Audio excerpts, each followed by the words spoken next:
Hey everyone, welcome back to another exciting episode of Attack and Production. Today I'm Bancroft being joined by Fluff. What's up, people? And today, like you saw earlier today, we did an unboxing for Digimon, the new card game made by Bandai. Really fun game. Kind of basic right now though, just kind of. Yeah.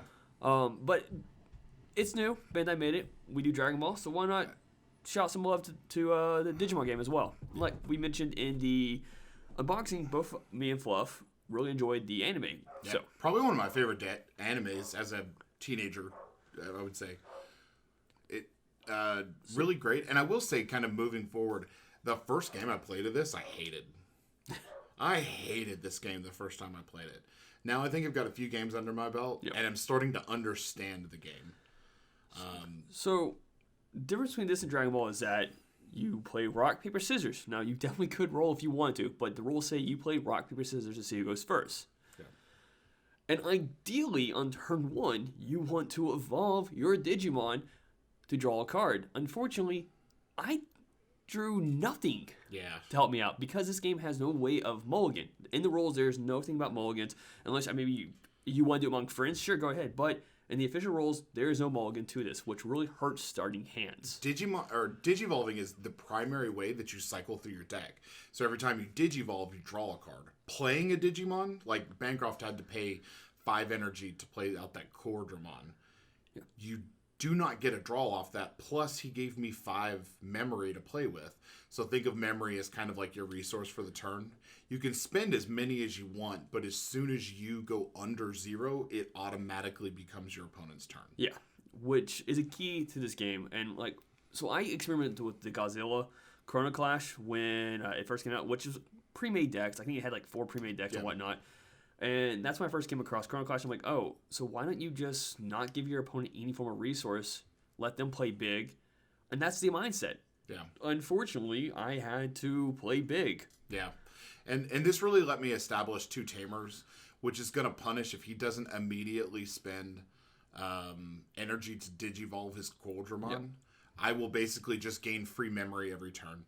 And look at that. Once again, no rookie. Yeah. This really hurts. Yeah. So every turn, you basically get to... It's kind of like the charge phase in Pokemon. You can either reveal an egg from your nest, or you can promote from your nursery to the field. But you can't do both, and you can't go back and do another one unless a card allows you to do so. And then you're basically just on whatever kind of timer. Now, security you have to consider kind of like life, though they're not really life. I guess they are, in a way. The game ends when you swing at your opponent without security. So unlike Dragon Ball, where once you lose that last card in your life, that's game. You're out. Bye. Yeah. In Digimon, if you run out of security, that's fine. It just gives you extra resources, not extra resources, but it potentially could hurt your opponent. But once you have no security and they swing at you, that's it. If you cannot stop that swing, which, keep in mind, as of right now, there's no way to, There's no negates. There's no negates. Yeah. So the best that you can hope for is that there are cards that have security effects, so when they're revealed, they perform a particular action, or if it's a Digimon, it checks the power level of the Digimon battling and the power level of the Digimon in the security. So if the attacking Digimon has less power than what's in the security, it dies, and then regardless of what happens, he loses that security. Yeah. So if you saw there, I played the Wergarurumon and then picked it up. I read its effect and read it wrong. It does nothing against him. I should have kept the blocker out, probably, but... Oh, I finally got a rookie. That's right. Yeah. Yeah, you finally get your rookie this turn. And so the mindset here is there's four phases to a turn. Practically the unsuspend, where you just restand everything. Draw, nursery, main phase. Main phase is the combination between Digivolving, playing cards, attacking, and playing cards. Yeah. So here I Digivolve Koromon to Biyomon. Yeah. Got the draw, swung with my ultimate, then Digivolve into my Biyomon. God, I always mess that. Biyomon into Bergermon. Yeah. And that ended my turn. And the idea truth be told, is try to play as little as possible unless you really, really have to play big. Yeah. Because here now, Fluff only has to worry about, once he plays anything entire cost in 2, it's my turn. Yep. And I'm also aware you can attack rest-moded Digimon. Yep. Unless the card says otherwise. The problem is that his Digimon has 7,000, my Digimon has 7,000. And it's not like Dragon Ball where attacker wins. If they're tied, they both die. Yep. And then I basically lose my chain in exchange for getting rid of his high chain. So, and then he's going to stay 1 ahead.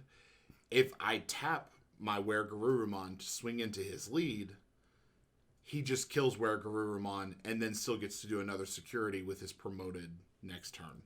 So the best that I can do here is gain 1 memory for free, and then Digivolve, get a draw, and then I have to decide if I want to give him 2 energy, or let him go to 3. So you can pass your turn at any point, but if you're a 0 or above on memory, your opponent immediately gains 3 memory. Yep. They go to 3. But if I can spend energy and make him go to 2, then he won't have 3. Yep. And it ideally I think you want to spend so your opponent goes to 1. Yep. Unless there's a tamer that changes that, and then I think the sweet spot is 2. Yeah. Yeah. Every deck has a tamer that allows you to go, if you're under 2 or less, you go to 3 immediately, which is a go-to. Like, we're playing starter decks right now. Yeah. We were testing between red and yellow. Yeah. And Fluff just didn't love the yellow starter deck. Yeah, but I think it'll be good eventually. I don't think that it had everything that it needed to be complete in the starter deck. Whereas like red and blue felt like more cohesive units all together. And I feel like ultimately red and blue are going to be the big cards in the meta, the big colors in the meta. Yeah. Red being your typical Zerg, multi-damage per strike thing. Blue being a mix between memory manipulation and swarm. So here I pay 1 to give a boost to my ultimate, making an ultimate 10. Swing with Bergermon. And it just so happened to be a card that sent a card back to my hand. That one actually did nothing, I don't think. It's the next one. Oh, yeah, it's the next one. Okay. Yeah. This really messed my game plan, too. So this card's effect tells him to choose one of your opponent's Digimon and send it back to their hand. Yeah. This is the danger of swinging into the security. Like, red has cards that just delete one of my Digimon. Yeah. I was going to play a Mega. I was playing Phoenixmon after that. I know. I figured. That's why I got rid of it. And so instead, I just evolved into the ultimate again. Yep. Which gave you 3 instead of 2. Yep. So now I'm able... put you at 2 instead of 1. So now I'm able to promote. I'm able to... I think I go into... I'm already in Plesiomon. So I think I can use Plesiomon to kill your rest moded, which keeps you behind on tempo. And then I can swing with Ikakumon. And hopefully I get to keep Ikakumon. That's... when you're... like, there are strategies to swarm the field with a bunch of, like, level 2s, 3s, and 4s. Yep. But you, like, really stand a chance at losing them. So, one of the things in the Godzilla, so I never played Naruto, but in Godzilla, there was a reward system. Mm-hmm. Like, you still had security or life or whatever you want to call it, but you could choose to put a card face down. Yeah. And so, there you saw, just to interrupt, you saw the revealed Digimon was stronger than Ikakumon, so I lost Ikakumon. Yeah. Yeah. Sorry, continue. But the in Godzilla, you put a card face down, and your opponent has a choice to swing at it or not. And if they swing at it, you flip it, and then it had a flip effect, which in this case is the security effect, which in Godzilla is just called flip. Yeah. But it would have an effect. So typically you would put option cards down. When your opponent's swinging into it, you flip it, potentially kills a card. Yep. But your opponent can choose not to swing at it, and then it goes into a prize pool. Once you get, I think, 5 prizes, I think that's what it was in Godzilla, you win. Yeah. So it's kind of like a... I would imagine we're going to see some type of alternate win condition here. Like, I maybe it's got something to do with the crests later on if we end up getting crests or something akin to that. I do want to note there's a difference between digivolving, promoting, and playing.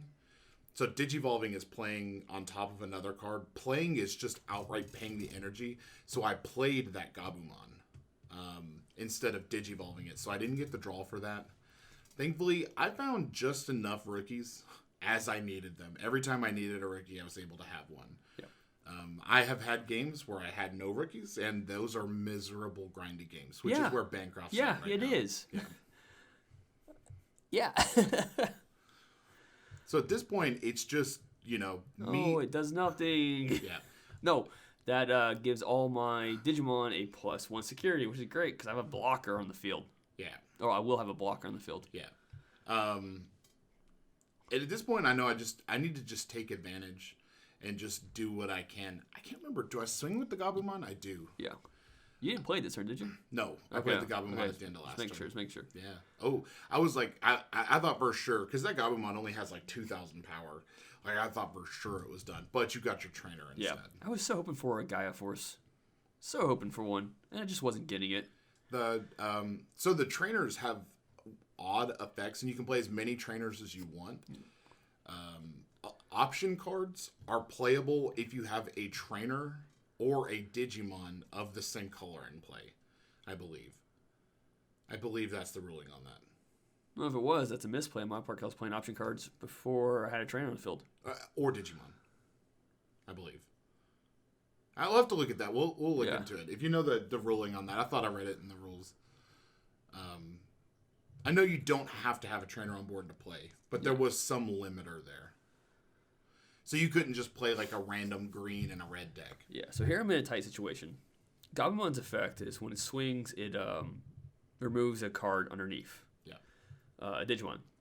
I was debating between playing Gaia Force and just popping your 12 drop, but then instead I was like, okay, wait.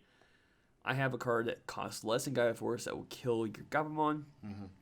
So, and that's what I do instead. I mean, granted, once again, it puts you to 5, which is someplace I do not like putting my opponent. Yeah. Like, in all our test games, I think I only did that during to you one duel, and it's because I knew it would have no effect on me. Yeah. In this duel, every time I had to do that, it was a huge regret. Really hurt you. Yeah. But I had to. But the thing with Blue is if Bancroft were to have a Digimon with no Digivolution cards under it, my Tamers give me +1 memory for each Tamer that I have. So at the beginning of each of my turns right now, if he had no Digivolution cards under his Digimon, I would gain 3 memory. Yeah. And that's a huge tempo swing. I mean, you can do a lot with 2 memory. So imagine going from 2 to 5. No, I don't know if I even had I did have a Tamer. I could have done a Tamer, put you at 1, I think. Yeah, put you at 1. That way, as soon as you evolved, it would have gone to my turn, but it still would have given you 2 attacks, and one of those attacks would have taken away one of my cards. I could have blocked. Maybe I think maybe you block on this first attack because no, I don't. Because your Gabumon, sorry, your Gabumon. It's just a Garurumon right now. It has 2 cards underneath it that pulls, that rips. You evolve it in a second. But you would have if I swing with Garurumon, you block and kill the Garurumon in the battle. You evolve it in a second. I know, but if I don't evolve it. Yes. Yeah. But I mean, I was saying beforehand, like, if I didn't use the 6 energy card, resource, whatever, memory, there's the word. Maybe this turn would have been different because you would have had, you went at 1, you would have potentially swung with... It is just a Garurumon. The Garurumon and Gabumon both have the same effect then. Yeah, but you could have blocked. I chose not to because now your big boy has a security +2, and I was hoping that this thing But you didn't know about this card in my hand. Did not know about this card. Yeah. For two, your opponent can't attack or block. Yeah. Like, what? Yeah. So, but you have to have no cards under your Digimon. And here I was hoping for a Gaia Force again, something just a free play to get rid of that big boy. Yeah. So here, Bancroft's blocker. I know I'm in a good place. If he attacks with his blocker, it's going to cost him 2 memory. I don't think I can with that card. You can, but you lose 2 memory. No, I think. Oh, you can't because of that. Yeah. So I know you can't attack with that. I know you can't promote up next turn.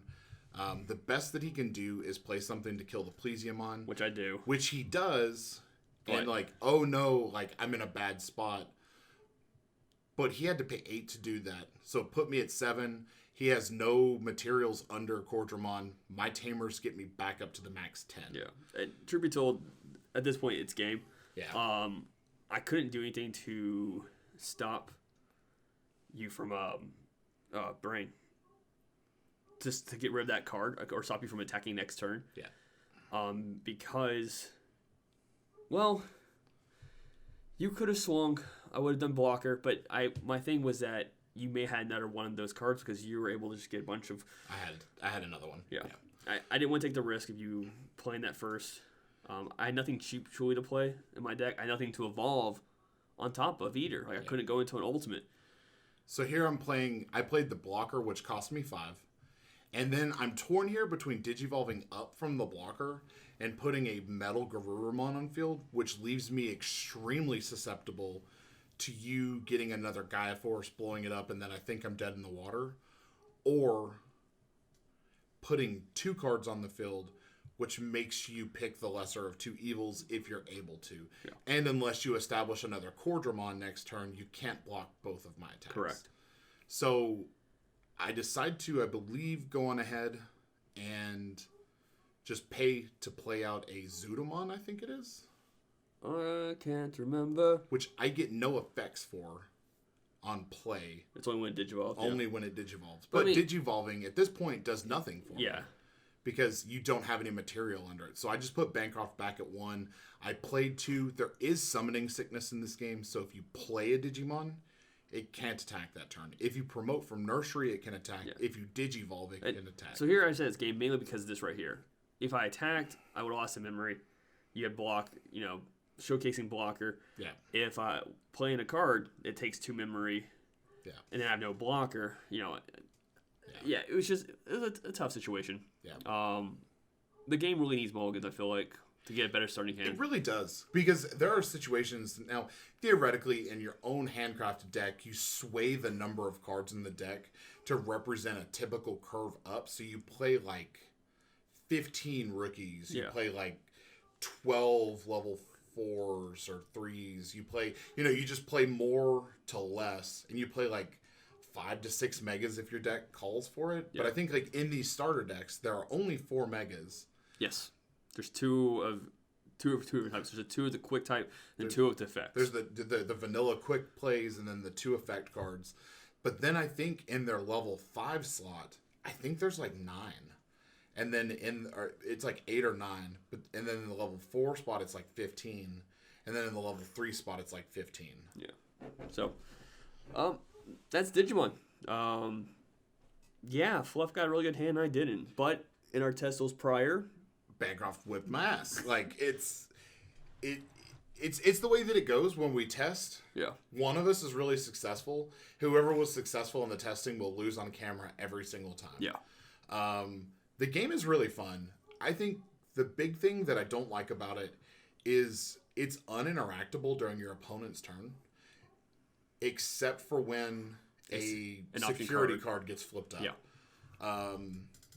I really think that we need negates. Even if it's a negate that gives your opponent an extra memory to play on. And I think that I really wish, I was thinking about this last night, in the Final Fantasy TCG, you can discard cards to give yourself energy. I really wish there was a way to sacrifice hand size, because hand size in this game isn't as important. I mean, having multiple options is important, but the number of cards in your hand ultimately is not important to whether you can get that final damage in or not. Yeah. I wish there was a way to take the cards in your hand and turn those into energy. So dumping them from your hand to gain 1 energy per card you dumped. So then you could choose to play bigger things without automatically ending your turn. Yeah. So that's Digimon. Hope you guys enjoy. If, oh my goodness, I hope that wasn't echoing into the mic. I'll find out in a second. But if you all enjoyed this, let us know. It'll have its occasional reoccurring, words. So, yeah, that's it. All right. I do want to say, if you guys want to see more Digimon, let us know below. We're going to keep doing Dragon Ball. Dragon Ball's not going anywhere. Digimon's another game that like we've both been looking forward to for a while, and I'm thinking 1 or 2 Digimon videos a week. Maybe. Let us know. Let us know. Thanks, guys. As always, reach cards, know your plays. Love out.